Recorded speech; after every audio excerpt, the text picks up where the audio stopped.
I'm Jess. Welcome back to my channel, Chilling Like a Villain. Today I'm going to be talking about my top 5 fancasts.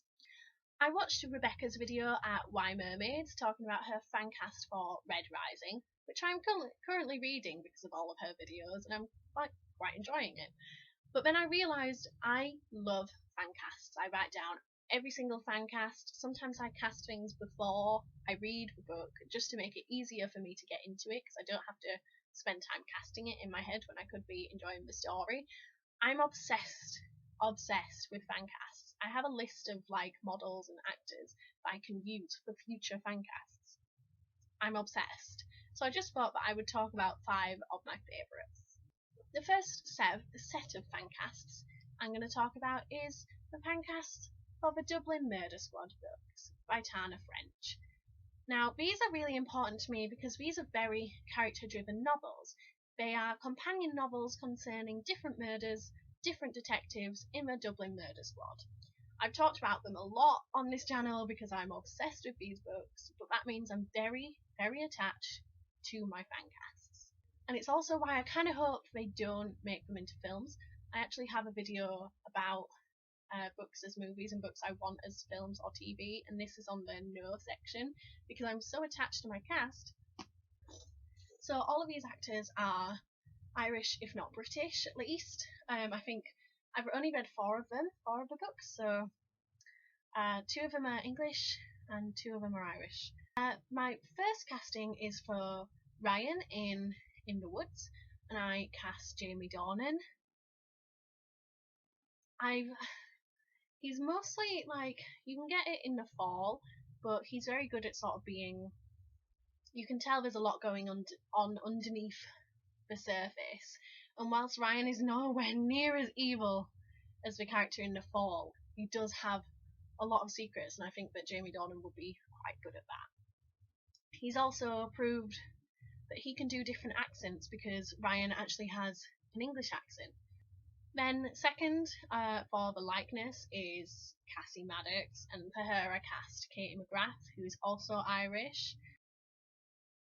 I just think she looks right as well. She's got the dark hair and the sort of beautiful eyes, and she's very angular, and she has that thing where she can be serious and she can be badass, but she can also be really cute and happy, and I think that the two sides of Cassie would work well. I think she would do them quite well. Then we have Frank Mackey from Fateful Place, and for this I picked James Darcy but I picture him as he looks in Broadchurch. In Broadchurch he's much more sort of aggressive because he's playing someone who is kind of a morally grey character for the most part in season 2. So he looks very different to what he does in Agent Carter. He's obviously in contemporary clothing, but I think he just suits Frank because Frank is a bit of a joker and he's charming, but then he's also got these moments of genuine hostility and anger. And then 4th is for Broken Harbour, and that's Scorcher Kennedy. You meet all the characters in the previous book to which they are the main one. So we met Scorcher in Fateful Place, and in that time he's only in it very briefly, so I just pictured Tom Ellis, who is in Lucifer right now, but he's also in Miranda. And the way I read him was that he is very prim and proper in a way because he's very organised and he likes his suits and he likes to look nice. For the 5th one, I haven't read the 5th one, but we did very briefly meet Stephen, who is the main character in the 5th book, which is The Secret Place. I can't really remember who I cast him as because we met him 2 books ago, but I think that I'm going to go into it with Christian Cook in mind, just because that's who I've decided that I want to cast him as. Then number 2 is Lacey Flint from the Lacey Flint series. Lacey Flint series is a series of detective novels, crime novels, following Lacey Flint, who is a detective in London. And they're quite dark and moody, and she's an unreliable narrator, and they're amazing. You should all read them. But I actually cast her as an American, and when I was like telling my mum who I cast her as, because she reads them as well, she said, you know, she's American, and I just said, but her face is exactly how I picture Lacey, and that is Amanda Schull from Suits and 12 Monkeys. I originally had only seen Suits, and then I read all of these seeing her face, and then I watched 12 Monkeys, and it was so weird for me because I was like, I'm just watching Lacey right now. That's what it feels like. There's a scene in 12 Monkeys where she's wearing glasses, and Lacey does that to hide her appearance very often because of things that have happened to her. And she just looked exactly how I pictured her, like to a T.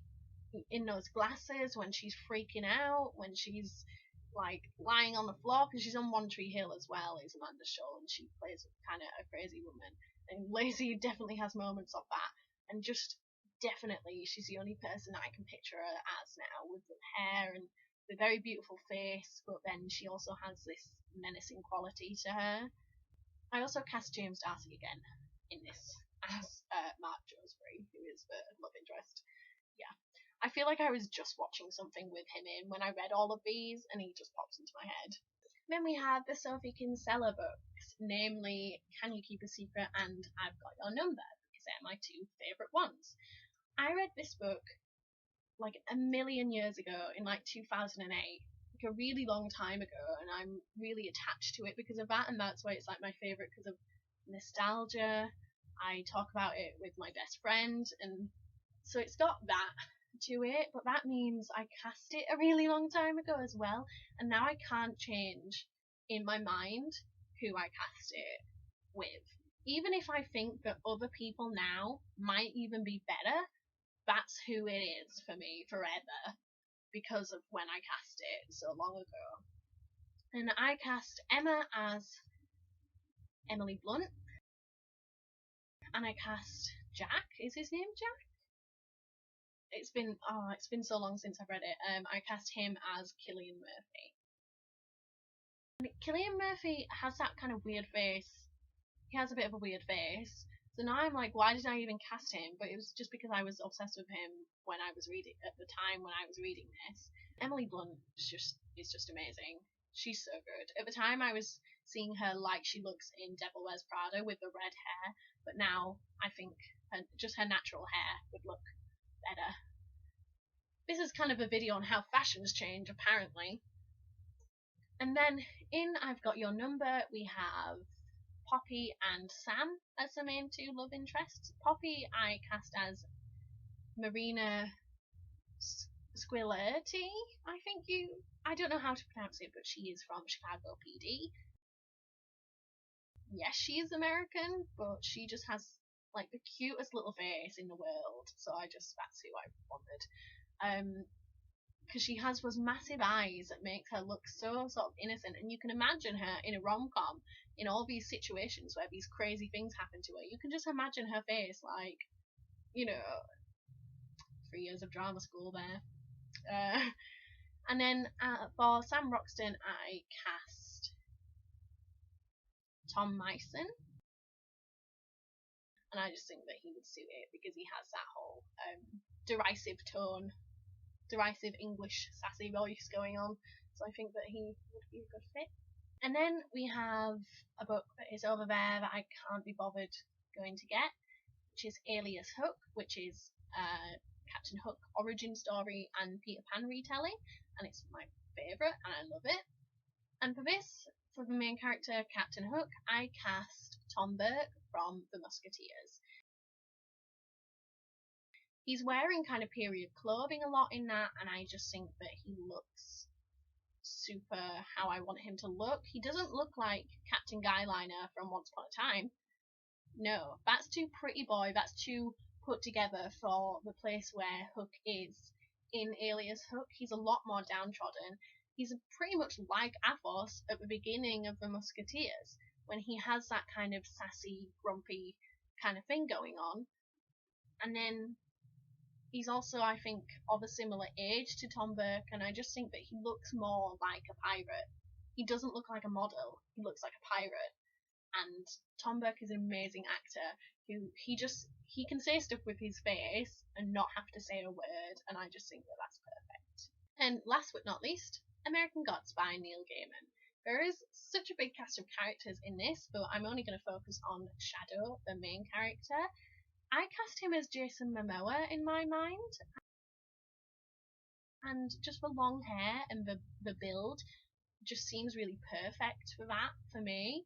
And I'm okay. I'm quite okay with the recent casting of the TV series they're doing, which is Ricky Whittle, who I know from Hollyoaks. You all know him from the 100, but I knew him way back when in Hollyoaks, and I didn't like him because he was part of a love triangle where I wanted her to end it with the other person. Thumbs up if you remember the Warren and Louise drama of Hollyoaks. Okay, anyway. So Ricky Whittle is going to be in the TV show. And I quite like that actually, because Shadow is described as being dark skinned. His mother is described as being dark skinned, and whilst it's never properly stated where she is from, we can probably heavily take from that she's not white at least, but she probably is black. But at the time when I was reading this a couple of years ago, I just pictured Jason Momoa. He is of course of Hawaiian descent, he's Hawaiian, but I think that maybe it's better to have someone who is of mixed heritage, one of their parents is black, like Ricky Whittle, because I think that probably is what was intended. But I'm really attached to Jason as Shadow just because that's who I picture, and I just think that he looks like the strength is there, because what's really interesting and really good about Shadow is that he is this massive, huge guy, but he's also like a big puppy. So you would be intimidated by him if you didn't read the whole book and realise he's kind of like an okay dude. He's kind of a nice dude. So I think that Jason has that mixture very, very well. He's got that down because he seems like a really cool dude in real life, but he's obviously like massive and bulky and muscly. So that's why I think that he suits it, and I'm quite attached to that casting. So yeah, that got a bit rambly, but that is some of my favourite castings. Do you agree? Do you disagree? Who do you picture? Are you obsessed with Fancasts like I am? Let me know. Thank you for watching, and I'll see you again soon.